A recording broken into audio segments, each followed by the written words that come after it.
Sommet international sur la migration. Européens et africains se sont donné rendez-vous demain à La Valette, à Malte, pour apporter des solutions durables à la crise migratoire. Le président de la République, Ibrahim Boubacar Keïta, déjà sur place, font d'espoir que La Valette ne sera pas un sommet de plus. Régulation des importations de riz, le réseau des organisations paysannes et des producteurs de l'Afrique de l'Ouest et ses partenaires échangent sur le sujet dans le seul but d'améliorer la productivité locale du riz et sa distribution sur les marchés des États membres. Mesdames et messieurs, bonsoir et bienvenue dans ce journal. Le président de la République, Ibrahim Boubacar Keïta, a quitté Bamako ce matin pour La Valette en République de Malte. Le président de la République participera à partir de demain au sommet international sur la migration. Le président de la République, à son départ, salué ce matin à son départ.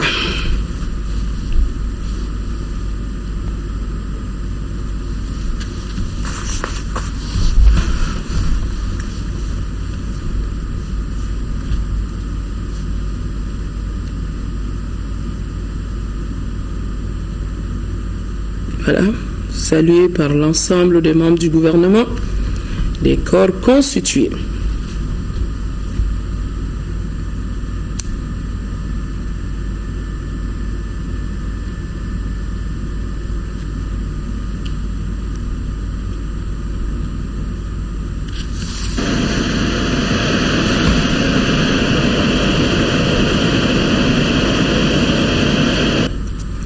C'est donc demain, mercredi, que va s'ouvrir à La Valette, à Malte, le sommet international sur la migration. Le président de la République, Ibrahim Boubacar Keïta, est déjà arrivé à Malte, à La Valette, sur place dans la capitale maltaise. Et dès son arrivée, Ibrahim Boubacar Keïta a donné le ton en traitant le sujet de migration de très sensible et en espérant que ce sommet de Malte ne sera pas un sommet de plus. On espère faire le point avec nos envoyés spéciaux Sidiki Dambélé et Adama Kamara au cours de ce journal.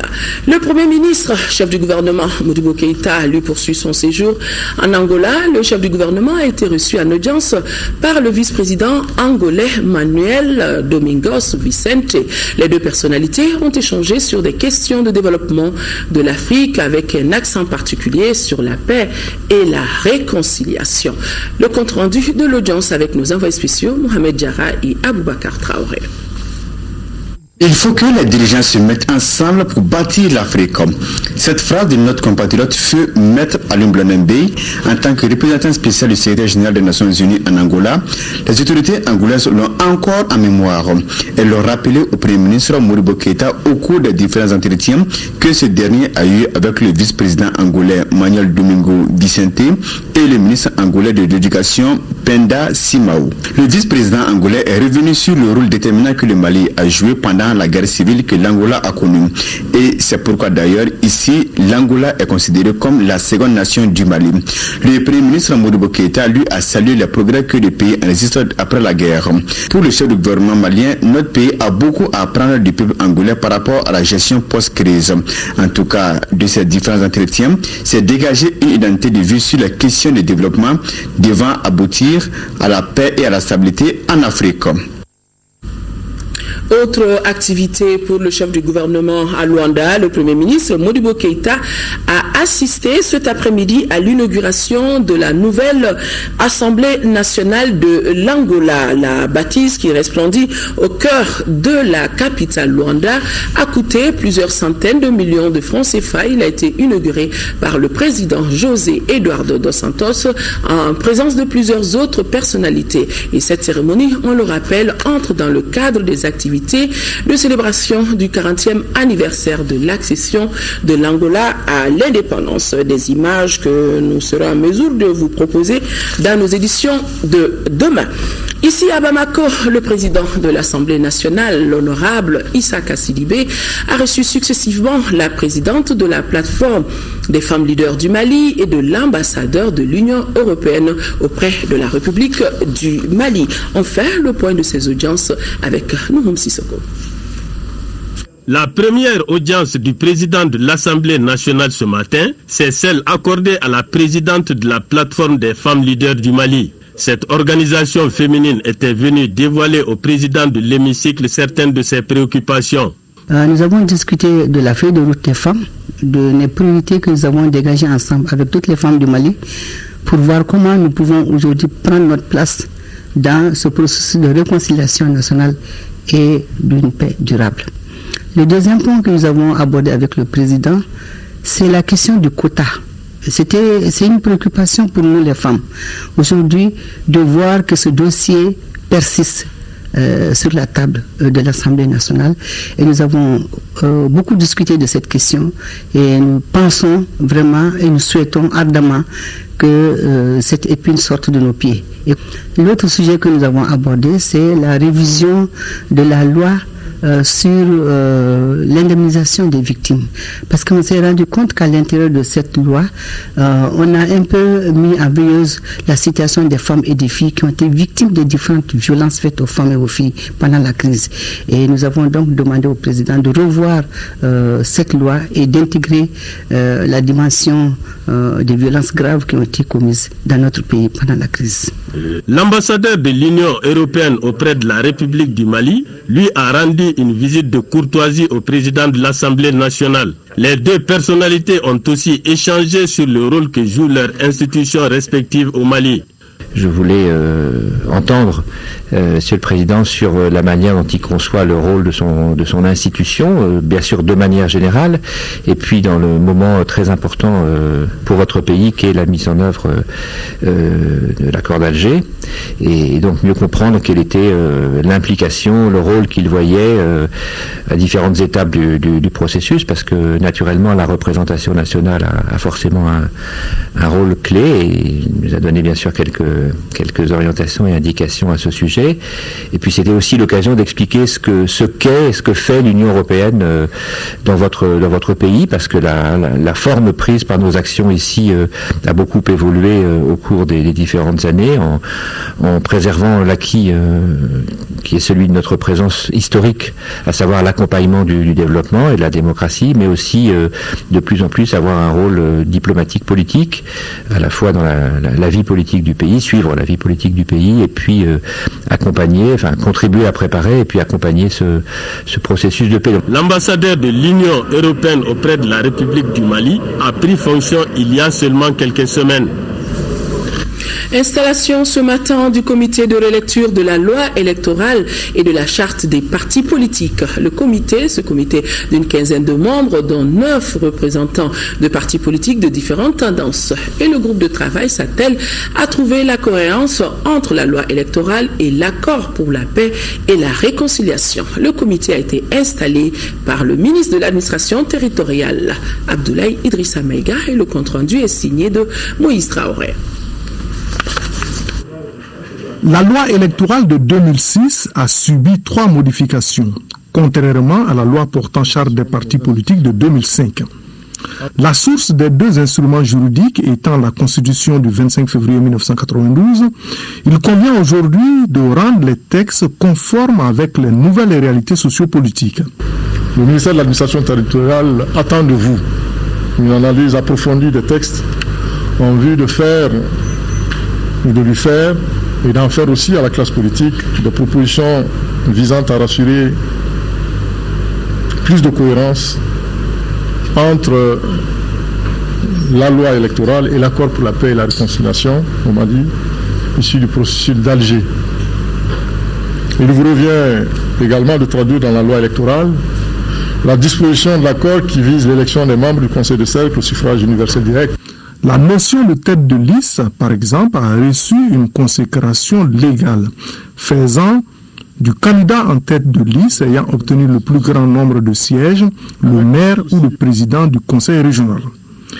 Et pourquoi ne pas prévoir une suppléance tacite en cas d'empêchement ou de décès d'un élu?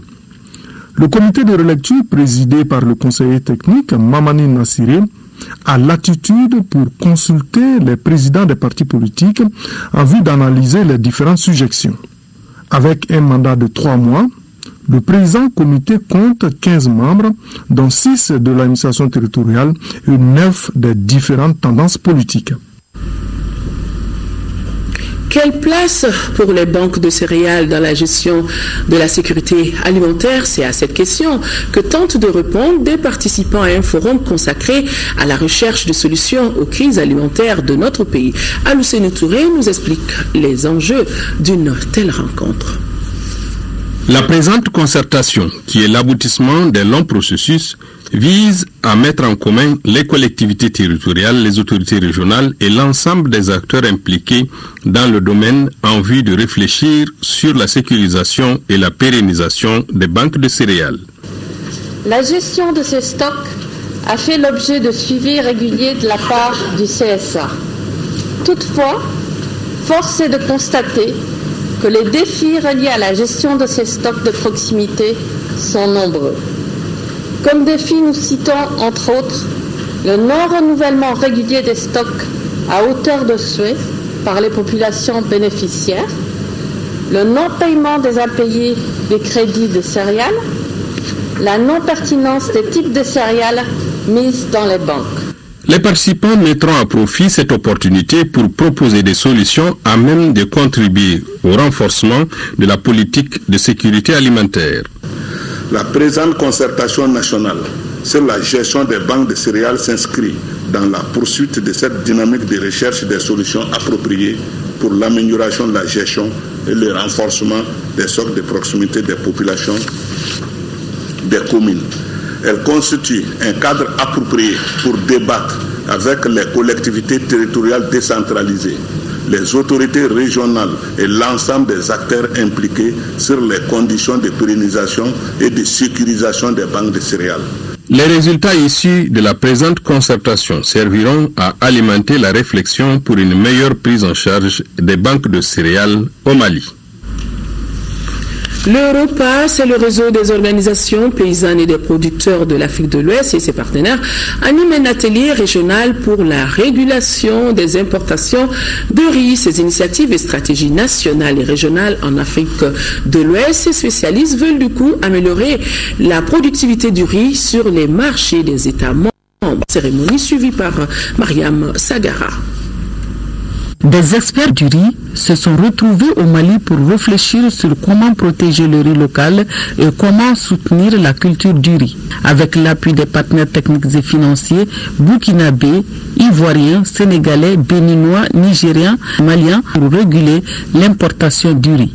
L'histoire est une, même si elle présente plusieurs facettes dans le temps et dans l'espace. À cet effet, on se réjouit du progrès fait par les consommateurs ouest-africains qui font de plus en plus confiance au riz national. C'est bien sûr le cas du Mali où nous voyons que les Maliens ont une grande préférence pour le riz national, notamment la variété Gambiaka.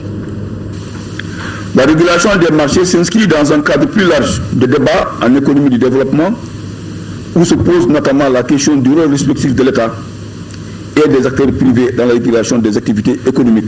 Il faut cependant partir de la régulation des marchés nationaux pour ensuite l'étendre à une dimension plus régionalisée. Pour cette expérience, le Mali et le Sénégal seront les pays témoins pour l'exportation de la denrée. Vous aurez à échanger sur les résultats des études réalisées au Mali et au Sénégal, apportant des solutions concrètes aux questions liées à la régulation des importations de riz. Vous aurez également à échanger sur les expériences réussies de régulation des importations dans les autres filières au Sénégal et au Mali. La commercialisation du riz local souffre de plusieurs facteurs qui vont être déterminés dans ces 2 jours. La filière riz connaîtra pour sa commercialisation une nette amélioration dans les années à venir. Le programme de pluie provoquée doit être pérennisé. C'est à cette conclusion qu'est parvenue une mission des administrateurs de Mali Météo relative à l'impact de ce programme sur les productions au niveau du monde rural. La mission s'est rendue successivement à Ouelessebougou, Bougouni et Séléngué. Le récit de nos envoyés spéciaux, Djelimakan Diabaté et Mamari Kone. Échanger avec les producteurs sur l'importance et le rôle du programme des pluies provoquées sur les productions agricoles. Tel est l'objet de cette mission des administrateurs de Mali Météo. À Ouelessebougou, première étape de la mission, les administrateurs se sont entretenus avec l'encadrement agricole et une productrice. Dans ce secteur pilote d'assistance météo au monde rural, on estime que les pluies provoquées contribuent à l'amélioration de la productivité agricole. Particulièrement cette année, c'est à travers les pluies provoquées que nous, au niveau de Ouelessebougou ici, qui couvre à peu près 6 communes, c'est avec les pluies provoquées qu'on n'a pas remarqué les poches de sécheresse. Donc on peut dire que les pluies provoquées sont très très importantes dans nos zones. Et ça nous permet d'atteindre un certain rendement. Mais cette année particulièrement, nous avons atteint 1055 mm de pluie. Et c'était des choses qui étaient rares avant l'action des pluies provoquées. Il y aura des mouvements des paysans dans nos zones, donc c'est des actions à continuer. Bissi Diarra est un producteur pilote à Faradjili, localité située à une vingtaine de kilomètres de Bougouni. Il exploite 22 hectares et cultive toutes les spéculations. Selon lui, les informations météorologiques l'aident à planifier ses activités agricoles. Lorsqu'il pleuvait beaucoup, on voyait l'avion faire les va-et-vient. Nous remarquons que ces va-et-vient s'accompagnent toujours de pluie. On nous a dit que l'avion attaque les nuages pour donner la pluie. Cette année, il a suffisamment plu. Il y a eu beaucoup de pluie provoquée. À Séléngué, l'impact visible du programme de pluie provoquée, c'est le niveau d'eau dans le fleuve. Toute chose qui aide les producteurs dans la riziculture, la pisciculture et autres activités. Nous autres, en tout cas commis par le conseil d'administration de Mali Météo, nous savons que c'est un très très bon programme et nous souhaiterions en tout cas qu'à l'avenir l'État puisse encore pérenniser ce programme-là. C'est important, les usagers nous en feront fait part et je crois qu'ailleurs, avec les différentes communications, nous sommes satisfaits de ce programme-là. Dans les différentes localités, les producteurs et responsables de l'encadrement agricole sont unanimes aujourd'hui qu'il faut maintenir le programme au besoin de le renforcer pour que les productions ne soient pas tributaires des effets des changements climatiques. Nous sommes à Séléngué, restons-y pour dire, après l'étape de Farabana au sud-est de la capitale, la coordination nationale chargée de piloter le projet de renforcement de la sécurité alimentaire par le développement des cultures irriguées s'est arrêtée à Séléngué. Comme à Farabana, la rencontre a donné lieu à des échanges sur la réalisation de ce vaste projet gouvernemental pour le développement. Cheikh Fantamadi Ndiaye. Qu'ils étaient heureux, les habitants de Manikoura, de cette visite de la coordination nationale du président DCI, projet de renforcement de la sécurité alimentaire par le développement des cultures irriguées. Très attentif du message que la délégation lui a apporté, la population n'a pas trop attendu pour dire ses attentes et inquiétudes par rapport à ce projet. Dans les échanges avec la coordination, on pouvait ainsi noter l'impatience de la population par rapport au démarrage des travaux ou encore la réalisation d'infrastructures d'apprentissage et sanitaires. Ici à Manikoura, on n'a pas d'école pour nos enfants. Et nous les femmes, nous avons tous les problèmes si nous tombions enceintes. Car on n'a pas de centre de santé et on est obligé de nous rendre dans les villages avoisinants et des fois beaucoup parmi nous perdent la vie en cours de route. À côté de cela, on a besoin d'avoir de l'eau pour faciliter les activités agricoles. Comme tout projet de développement, la coordination a tenu à faire comprendre aux habitants de Manikoura que c'est un programme qui prend en compte toutes leurs attentes. Et d'ailleurs, la volonté du gouvernement est que tous les villages qui sont dans cette zone de Séléngué puissent à partir de ce projet être autonomes en matière de santé, d'éducation et surtout autosuffisants sur le plan alimentaire. Donc toutes ces préoccupations ont été prises en compte dans l'évaluation du projet, dans l'élaboration du projet. Donc il y aura, si vous voyez tout ce qu'ils ont dit aujourd'hui, nous déjà, nous avons pris ça en compte et nous allons au-delà de ça. Parce qu'il y a d'autres activités qui sont prévues dans le cadre de ces projets qui vont au-delà de ce qu'ils ont demandé. L'étude d'exécution va commencer tout de suite.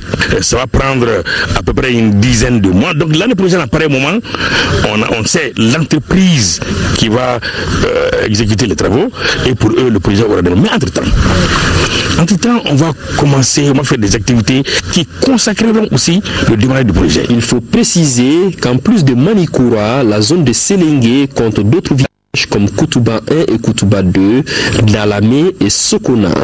Le périmètre qui sera réalisé très prochainement va s'étendre sur plus de 120 hectares en maîtrise totale de l'eau. Sur ces surfaces, il y aura entre autres la riziculture, le maraîchage ou encore la polyculture. Avant de poursuivre ce journal, juste vous rappeler que les Aiglonnais, les vice-champions du monde de football, sont attendus à Bamako aux environs de 21h à l'aéroport international de Bamako-Sénou. Les populations sont invitées à sortir massivement pour leur réserver un accueil chaleureux. Et sur le même chapitre, la fête va se poursuivre après au niveau du Palais des Sports 6 à l'ACI 2000. Ce soir, les partis l'APDM, le parti Sigui Kafo Oye Damouye et l'Alliance démocratique du peuple malien, tous saluent la vaillante prestation des Aiglonnais au Chili et demandent à tous les Maliens de soutenir cette nouvelle génération pour leur courage, leur détermination et leur engagement dans la réussite de l'avenir du football malien. Donc tout le monde, tout à l'heure, à l'aéroport international de Bamako-Sénou pour accueillir les vice-champions du monde de football. Le nouvel ambassadeur extraordinaire et plénipotentiaire de la République du Mali au Brésil, Mamadou Maki Traoré, a présenté mercredi 4 novembre ses lettres de créance à Madame Dilma Rousseff, qui est la présidente de la République fédérative du Brésil. Au cours de l'audience qui lui a été accordée, l'ambassadeur Mamadou Maki Traoré a transmis les salutations chaleureuses et fraternelles du président de la République, Ibrahim Boubacar Keïta, à son homologue brésilien. Et l'ambassadeur a aussi saisi l'occasion pour informer Madame Dilma Rousseff de l'évolution de la situation politico-sécuritaire de notre pays et des conclusions de la conférence de Paris sur le financement de la reconstruction du nord du Mali dans le cadre de la mise en œuvre de l'accord pour la paix et la réconciliation. Le ministre des Affaires religieuses et du culte a été en visite au centre d'orientation professionnelle de coupe et couture.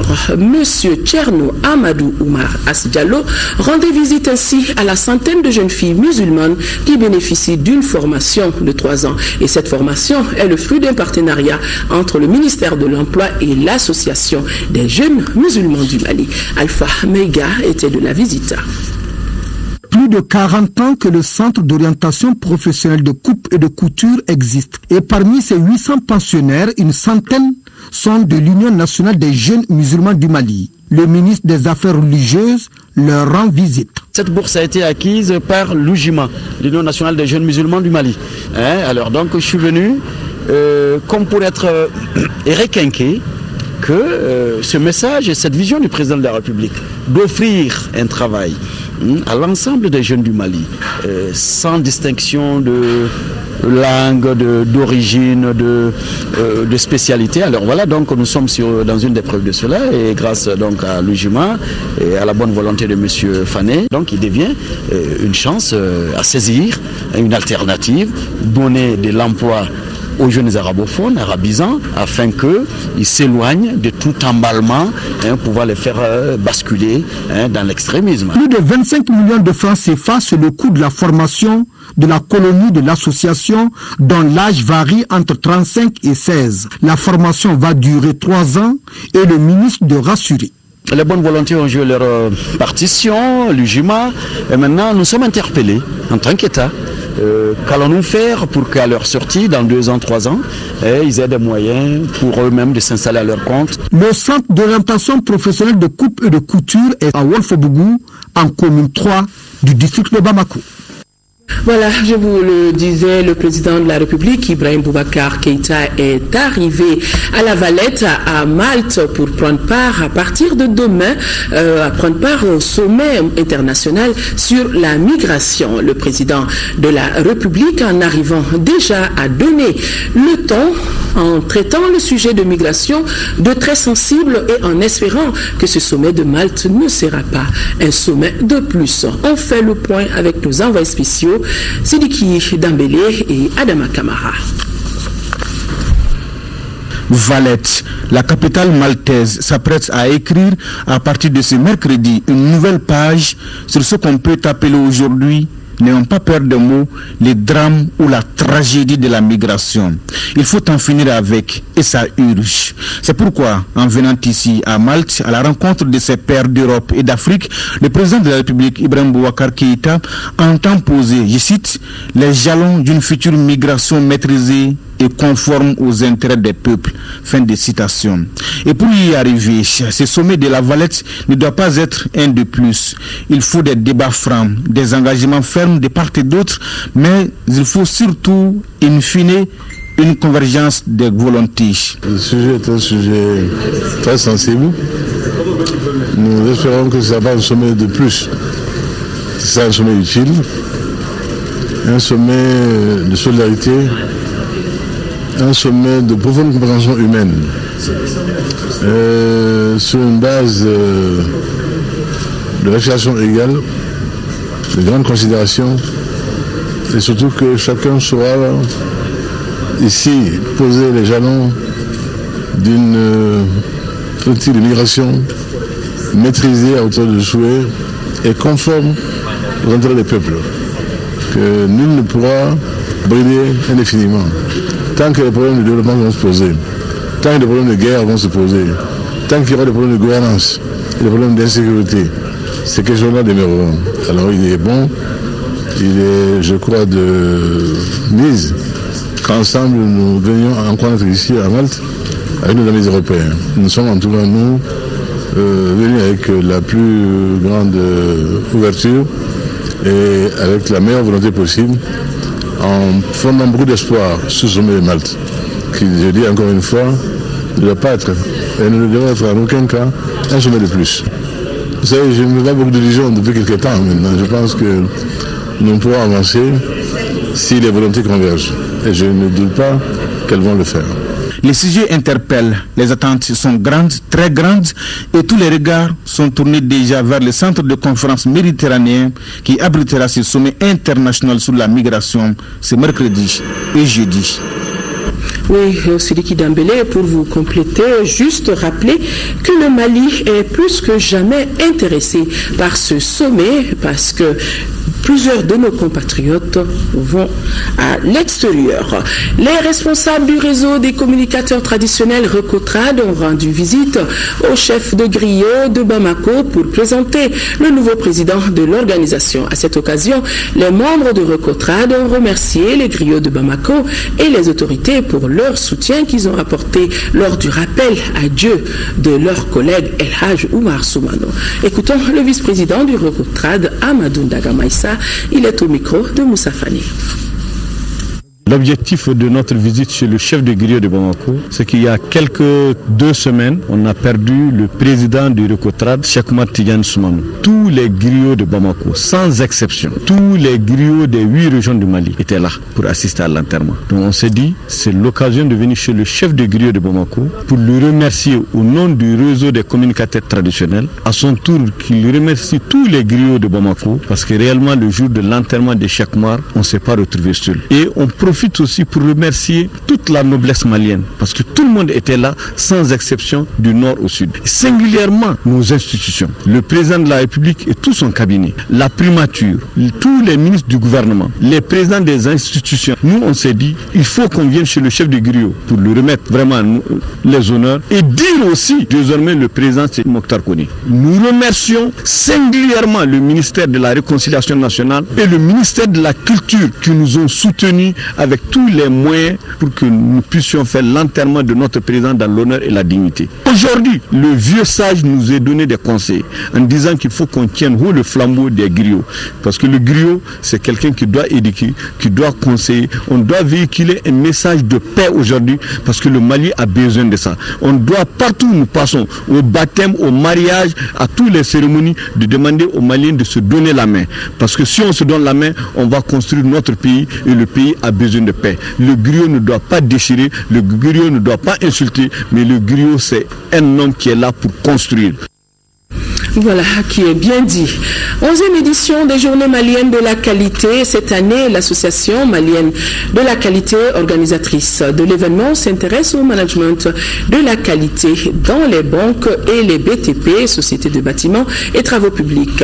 Pendant 3 jours, les acteurs du secteur vont échanger sur les expériences et renforcer leurs capacités dans le domaine des études d'impact environnemental et social. On fait le point avec Salima Tandao. Au sens large, la qualité est la manière d'être, bonne ou mauvaise, de quelque chose. Dans le langage courant, la qualité tend à désigner ce qui rend quelque chose supérieur à la moyenne. C'est ce que recherche l'association malienne de la qualité, AMAC. Depuis 20 ans qu'elle existe, la structure multiplie les initiatives pour la qualité dans nos entreprises au profit des consommateurs. Les journées de la qualité sont dans leur 11e édition. Cette année, nous avons choisi le thème le management de la qualité dans les BTP et les banques. Vous n'êtes pas sans savoir qu'en République du Mali aujourd'hui, nous avons constaté ces derniers temps beaucoup de situations difficiles au niveau des BTP, des routes, des immeubles en construction qui s'effritent. Et nous nous posons la question, d'après notre analyse, de chercher à savoir est-ce que les normes ne peuvent pas être une solution pour résoudre durablement ces problèmes au niveau du Mali. Ce qui concerne les banques, on a pu constater que depuis quelques années, les banques vont de plus en plus vers les clients, mais nous constatons que encore les banques peuvent s'améliorer au bonheur des populations maliennes. Cette édition 2015 est sponsorisée par l'entreprise CIRA, Conseil Ingénierie et Recherche Appliquée, qui, après 10 ans de certification qualité ISO 9001, a décidé de se doter d'un système de management intégré qualité, sécurité, environnement, avec pour objectif la certification avant la fin de cette année 2015. Résolument engagé pour la promotion des bonnes pratiques managériales au Mali, CIRA salue les efforts de l'AMAC dans sa noble lutte pour la promotion d'une culture qualité dans les entreprises maliennes.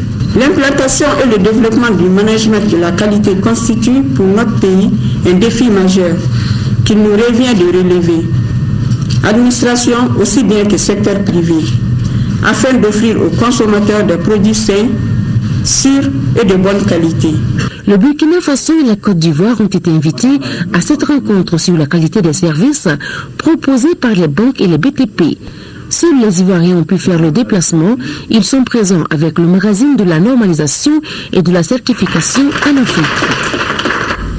La société Western Union vient de redonner du sourire à plus de 106 élèves du village d'enfants SOS de Sanankoroba. On le voit sur ces images. Un don composé de kits scolaires, une activité qui entre dans le cadre du mois de la solidarité et de la lutte contre l'exclusion d'une part et dans le cadre du programme de responsabilité sociale de Western Union.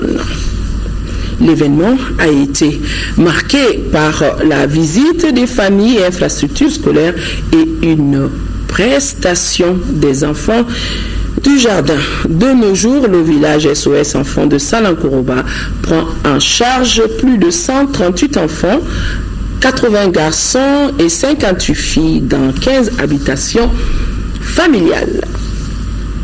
Le Conseil danois pour les réfugiés vient d'organiser à Tombouctou une journée d'échange et de plaidoyer afin de trouver une solution durable au problème de rapatrier et retourner. Les différentes communautés ont pris part avec des contributions susceptibles d'éviter d'éventuels conflits. Les partenaires techniques, autorités politiques et administratives ont vivement salué l'effort de l'institution. Le partenaire HCR, initiateur de ce rassemblement. Tombouctou, Yeya Tandina.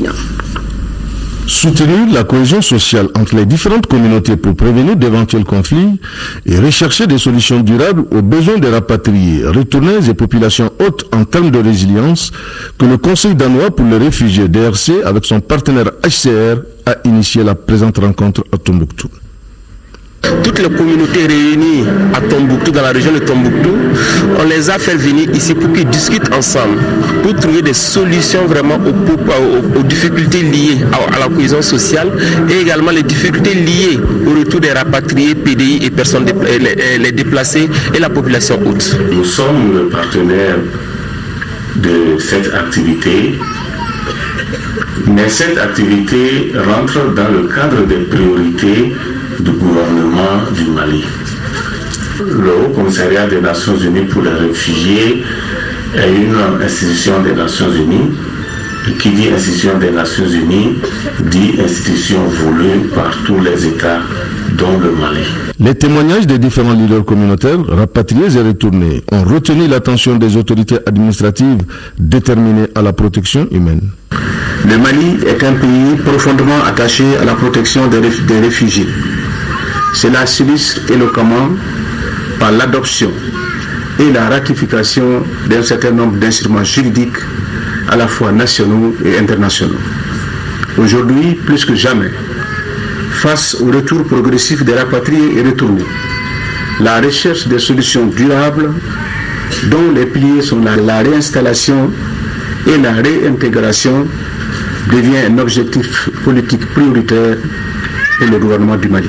À Tombouctou, le retour progressif des rapatriés et retournés constitue un challenge pour les populations hautes afin de gagner le défi de la cohésion et du vivre ensemble.